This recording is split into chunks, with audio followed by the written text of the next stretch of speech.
ओम पितृदेवाय नमः। नमस्कार दोस्तों, आज की कथा में मैं आपको पितृपक्ष की पौराणिक कथा सुनाऊंगी। अगर आपको कथा अच्छी लगे तो वीडियो को लाइक, सब्सक्राइब और शेयर ज़रूर कीजिएगा। पितृपक्ष की कथा को सुनने से समस्त प्रकार के पितृदोष समाप्त हो जाते हैं। तो आइए अब सुनते हैं पितृपक्ष की पौराणिक कथा। एक समय की बात है, पक्षीराज गरुड़ अपने मन में जिज्ञासा लिए भगवान श्री कृष्ण के पास आती हैं और उन्हें प्रणाम करते हुए कहते हैं कि हे प्रभु, पितृपक्ष में पितरों की पूजा करने से कौन सा फल मिलता है? पितृपक्ष के दौरान पितरों की शांति के लिए कौन से उपाय करने चाहिए? गरुड़ की बात सुनकर भगवान श्री कृष्ण बोले, हे गरुड़, तुमने आज उत्तम प्रश्न किया है। तुम्हारे इस प्रश्न में समस्त मनुष्य जाति का कल्याण छुपा है।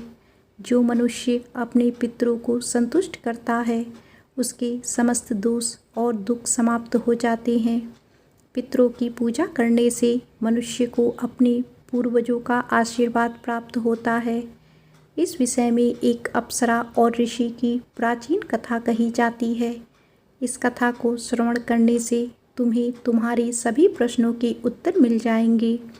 इसीलिए हे गरुड़, तुम इस कथा को ध्यान से सुनो। इस कथा को जो भी सुनता है, उसके समस्त प्रकार के पितृदोष नाश हो जाते हैं। जो भी इस कथा को सुनता और सुनाता है, उसके ऊपर पितरों की कृपा सदैव बनी रहती है। गरुड़ जी कहते हैं, हे प्रभु, आपके मुख से इस कथा को सुनने के लिए मैं उत्सुक हूँ। कृपया आप मुझे वह कथा सुनाइए। मैं इस कथा का प्रचार अवश्य करूँगा। फिर भगवान श्री कृष्ण गरुड़ जी को पितृपक्ष की कथा सुनाने लगते हैं। श्री कृष्ण जी कहते हैं, हे गरुड़, प्राचीन काल की बात है। रुचि नामक एक राजा थे, जो संसार के माया मोह को छोड़कर निर्भय होकर ब्रह्मचर्य का पालन करते हुए निरंकार भाव से पृथ्वी पर विचरण करने लगे। उन्होंने संसार की सभी खुशियों को और भोगों का त्याग कर दिया था। उन्होंने घर में रहना भी छोड़ दिया था। वह एक बार ही भोजन करते थे और वन वन भटकते रहते थे। उन्हें ऐसा वैराग्य धारण किया हुआ देखकर उनके समस्त पितृगण अत्यंत दुखी हो गए। अपने वंशज को इस प्रकार से वंश को नष्ट करता हुआ देखकर उन्हें भय लगने लगा। उन्होंने सोचा कि वह स्वयं चलकर अपने वंशज से मिलेंगे और उसे वैराग्य का त्याग करने के लिए कहेंगे। फिर एक दिन जब ऋषि रुचि ध्यान मग्न होकर तपस्या कर रहे थे, उसी समय उनके समस्त पितृगण उस स्थान पर प्रकट हुए। जब ऋषि रुचि ने अपनी आंखें खोली तो उन्होंने 4 दिव्य आत्माओं को अपने सामने खड़ा देखा। उन्हें देखकर वे आश्चर्यचकित हो गए और उन्हें प्रणाम करते हुए कहने लगे, हे महान आत्माओं, आप कौन हैं और किस कारण से आप मुझे दर्शन देने के लिए पधारे हैं?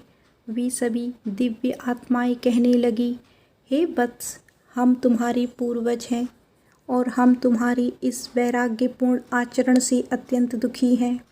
इसीलिए तुमसे मिलने के लिए आए हैं।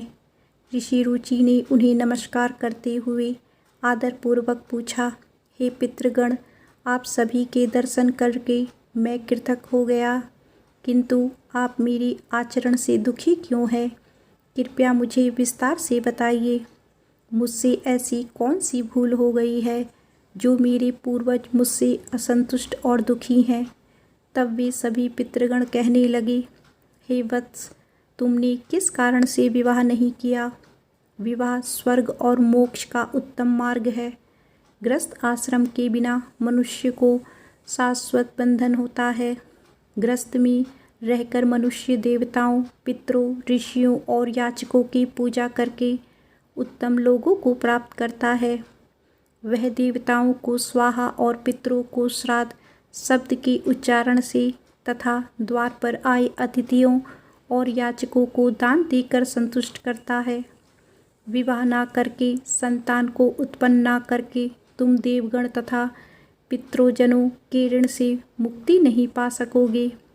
संसार में रहने वाले मनुष्य, ऋषि तथा अन्य प्राणियों के लिए भी तुम प्रतिदिन ऋणी ही हो रहे हो। संतान की उत्पत्ति के बिना तुम स्वर्ग को कैसे प्राप्त कर सकोगे? देव पूजा, पितृतर्पण तथा संन्यास ग्रहण किए बिना तुम्हें स्वर्ग की प्राप्ति नहीं होगी। सभी पितर कहते हैं, हे पुत्र, यदि तुमने विवाह नहीं किया तो यह अन्याय केवल तुम्हें कष्ट ही देगा।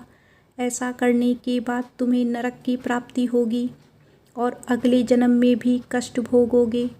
फिर ऋषि रुचि ने अपने पितरों से कहा, हे पितरों, जीवन में विवाह करना अत्यंत दुखदायक है। इससे पाप का संग्रह होता है और अंतकाल में यह अधोगति प्राप्त करता है। इसी विचार से मैंने स्त्री के साथ विवाह नहीं किया है। स्त्री संग पारिग्रहण करने से मुक्ति नहीं मिलती। जो व्यक्ति अविवाहित रहकर प्रतिदिन विद्या ग्रहण करता है और ज्ञान के अमृत से अपनी आत्मा को निर्मल करता है, वह मेरे लिए श्रेष्ठ है। विद्वानों ने अनेक प्रकार के सांसारिक कर्मों का वर्णन किया है। इसीलिए मनुष्य को अपनी इंद्रियों पर संयम रखकर तत्व ज्ञान के जल से आत्मा को शुद्ध करना चाहिए। फिर पितरों ने कहा, इंद्रियों को वश में रखकर ज्ञान के द्वारा आत्मा को निर्मल करना चाहिए। तुम्हारा यह कथन उचित ही है, किंतु यह कल्याण का मार्ग नहीं है जिस पर तुम चल रहे हो। यज्ञ, तप और दान के द्वारा अपने आप को दूर करते हुए फल प्राप्ति की कामना से रहित जो शुभ और अशुभ कर्म है, वह बंधन के कारण नहीं होते। जो पूर्व काल का कर्म है वह भोग से नष्ट होता है। पूर्व जन्म का जो पुण्य कर्म है वह सुख दुख को भोगने से निरंतर नष्ट होता रहता है। फिर ऋषि रुचि ने कहा, हे पितामह, वेदों में कर्म मार्ग के प्रतिपादक द्वारा विद्या और माया की पुष्टि की गई है। इसीलिए आप मुझे विवाह करने के लिए क्यों प्रेरित कर रहे हैं? विवाह करके मेरा जीवन अनिष्ट ही हो जाएगा। पितरों ने कहा, वत्स, कर्म द्वारा जो कुछ भी किया जाता है वह विद्या है। यह सत्य है, किंतु विद्या प्राप्त करना भी एक प्रकार का कर्म है। शास्त्रों में जो बेहद कम है, सज्जन पुरुष उनका उल्लंघन नहीं करते, क्योंकि उन्हें उसी से मोक्ष की प्राप्ति होती है। शास्त्रों में पुरुष को विवाह करने की आज्ञा दी गई है। विवाह न करने पर पुरुष को मुक्ति नहीं मिलती। संतान के बिना उसे मोक्ष नहीं मिलता है। संतान के द्वारा किए गए श्राद्ध कर्म से ही उसे मोक्ष मिलता है। इसीलिए हे पुत्र, तुम विधि पूर्वक विवाह करो।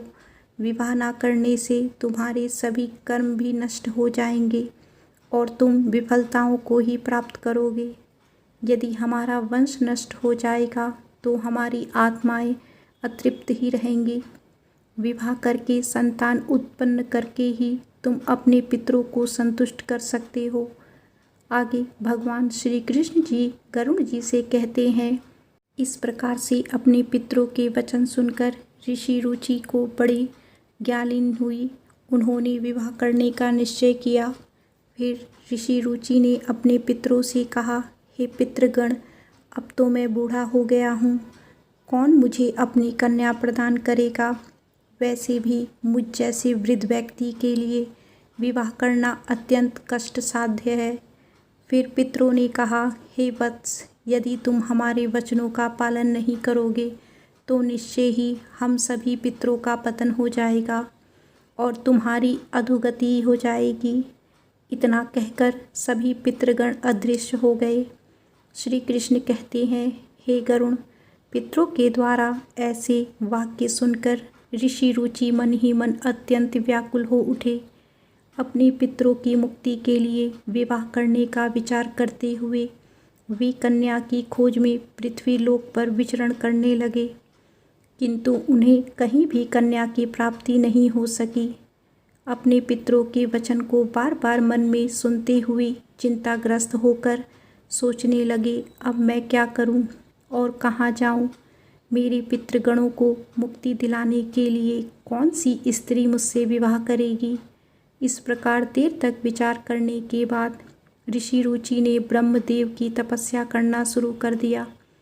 ऋषि रुचि ने 100 वर्षों तक एक वन में घोर तपस्या की।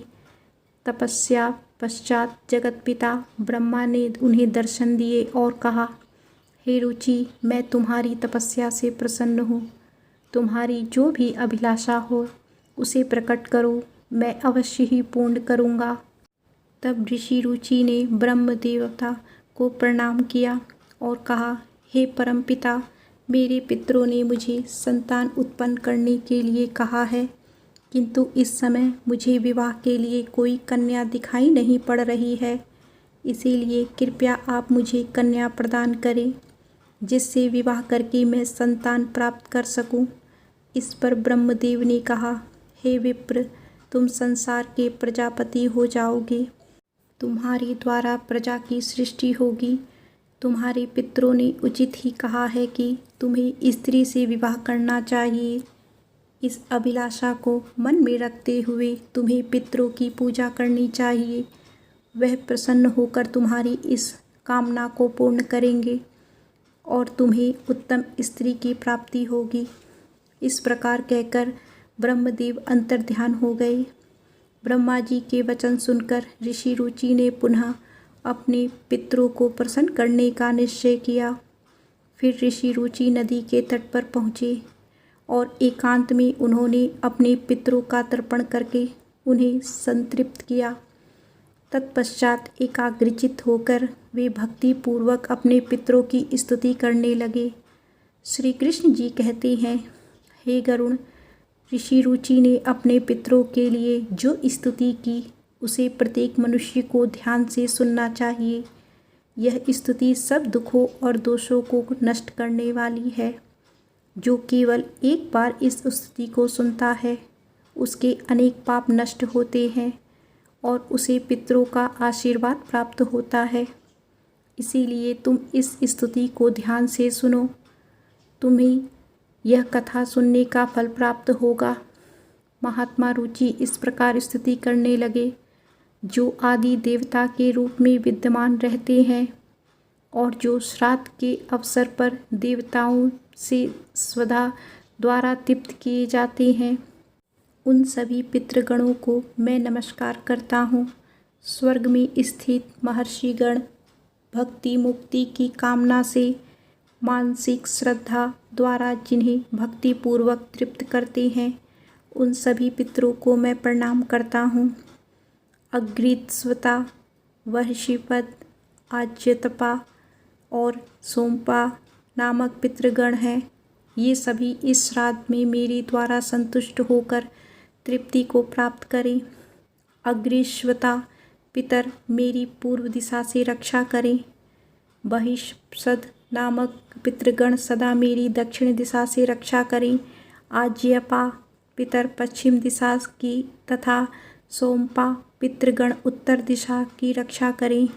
हे समस्त पितृजन, राक्षस, भूत, पिशाच और असुर गणों के कारण उत्पन्न दोषों से नित्य सब प्रकार से हमारी रक्षा करें। पितरों के 31 गण होते हैं, इनसे यह संपूर्ण जगत व्याप्त है। ये सभी पितृजन इस श्राद्ध में मेरे द्वारा संतुष्ट हों। इस प्रकार ऋषि रुचि द्वारा स्तुति करने पर पितर अत्यंत प्रसन्न हो गए और उसी समय एक दिव्य तेज उत्पन्न हुआ, जो आकाश मंडल में चारों ओर व्याप्त हो गया। संपूर्ण विश्व को अपने तेज से आच्छादित करने वाली उस रोशनी को देखकर ऋषि रुचि अपने घुटनों पर बैठकर फिर से पितरों की स्तुति करने लगे। रुचि की स्तुति सुनकर पितृगण अत्यंत प्रसन्न हुए और उनके सामने प्रकट हो गए। रुचि ने पुष्प से उनका जो निवेदन किया था, वे सभी पितर उन्हीं को धारण करके उनके सामने प्रकट हुए।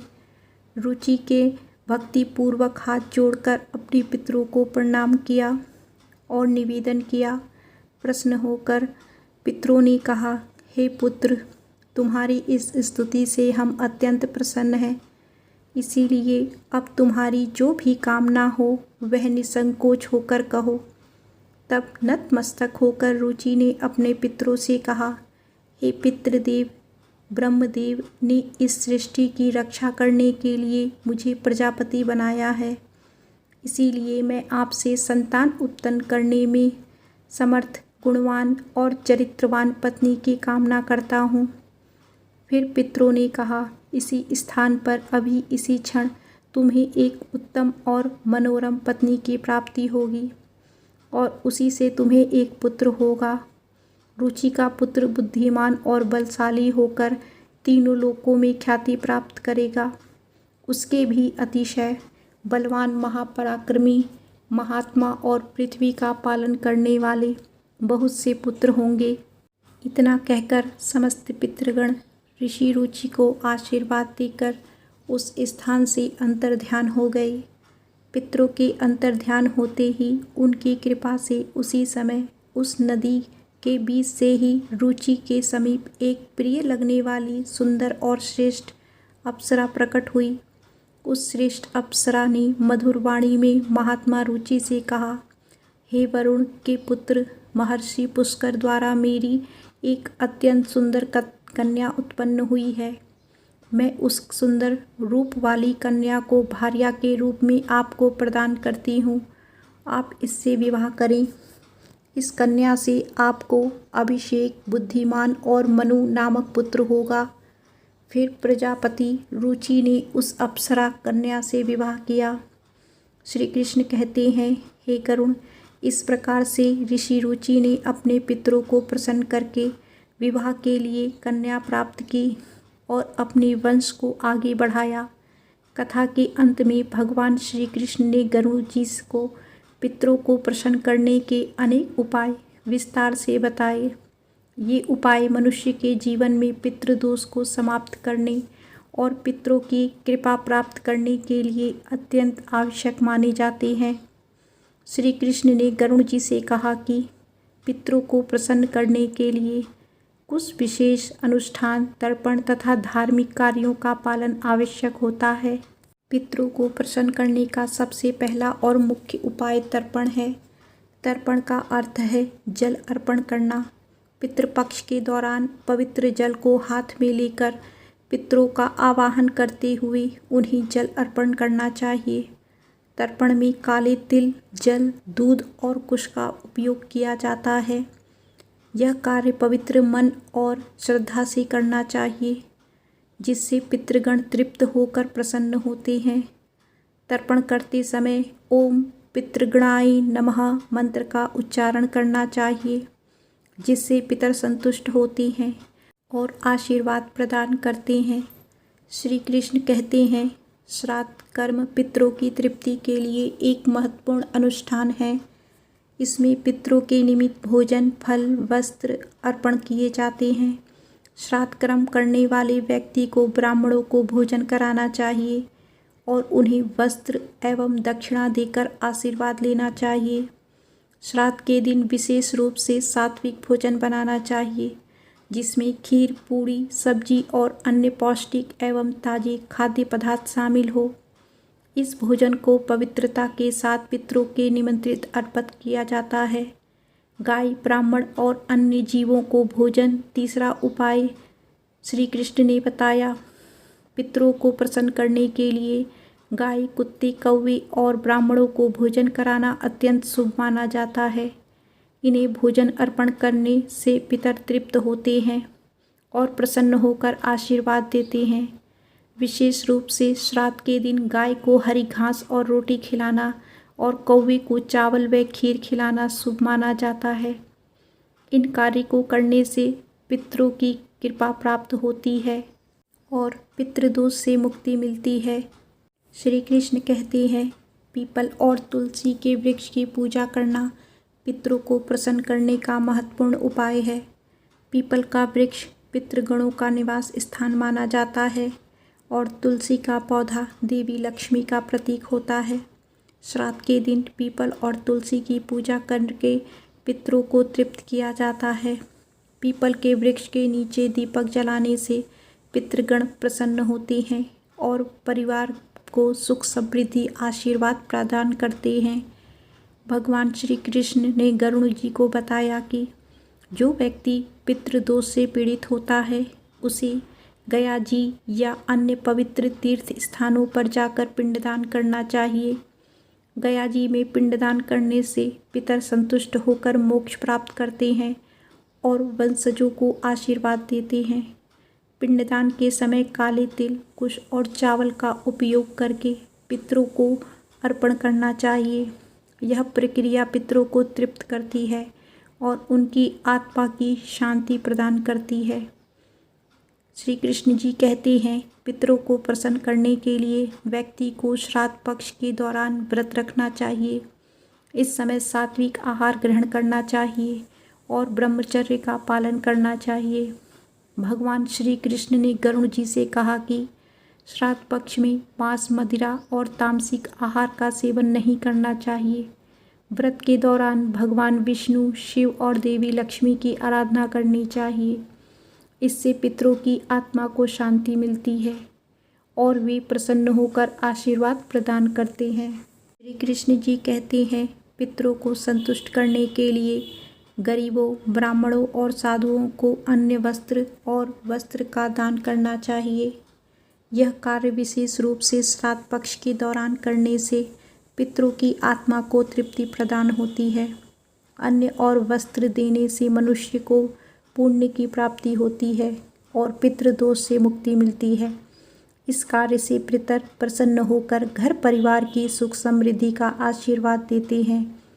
भगवान श्री कृष्ण ने बताया कि पवित्र नदियाँ, विशेषकर गंगा में स्नान करके पितरों के निमित्त जल अर्पण करना अत्यंत शुभ माना गया है। गंगा जल पितरों की तृप्ति के लिए सर्वोत्तम होता है, जिससे पितृदोष समाप्त होते हैं। गंगा में स्नान करने से व्यक्ति के पाप धुल जाते हैं और पितरों की आत्मा को शांति मिलती है। इस कार्य से पितर प्रसन्न होकर आशीर्वाद प्रदान करते हैं। श्री कृष्ण जी कहते हैं, पितरों को प्रसन्न करने के लिए सत्संग में शामिल होना और पवित्र ग्रंथ जैसे भगवत गीता का पाठ करना चाहिए। पितरों की शांति के लिए गीता के 11वें अध्याय का पाठ विशेष रूप से लाभकारी होता है। भागवत गीता के पाठ से पितरों की आत्मा को शांति मिलती है और उनके वंशजों पर उनकी कृपा बनी रहती है। भगवान श्री कृष्ण ने गरुड़ जी को यह भी बताया कि जो व्यक्ति इन उपायों से श्रद्धा और विश्वास के साथ कार्य करता है, उसे जीवन में सभी प्रकार के सुख और समृद्धि प्राप्त होती है। पितरों की कृपा से उसके समस्त दोष समाप्त हो जाते हैं और परिवार में शांति बनी रहती है। इन उपायों को नियमित रूप से करने से पितृदोष से मुक्ति मिलती है और पितर प्रसन्न होकर वंशजों को आशीर्वाद देते हैं।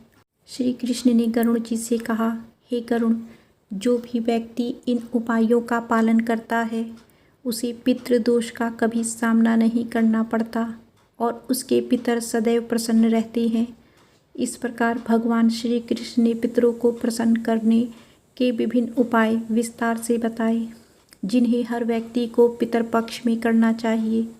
इस प्रकार से गरुड़ पुराण में पितृपक्ष की कथा का वर्णन किया गया है। एक बार प्रेम से बोलिए, श्री हरि विष्णु भगवान की जय।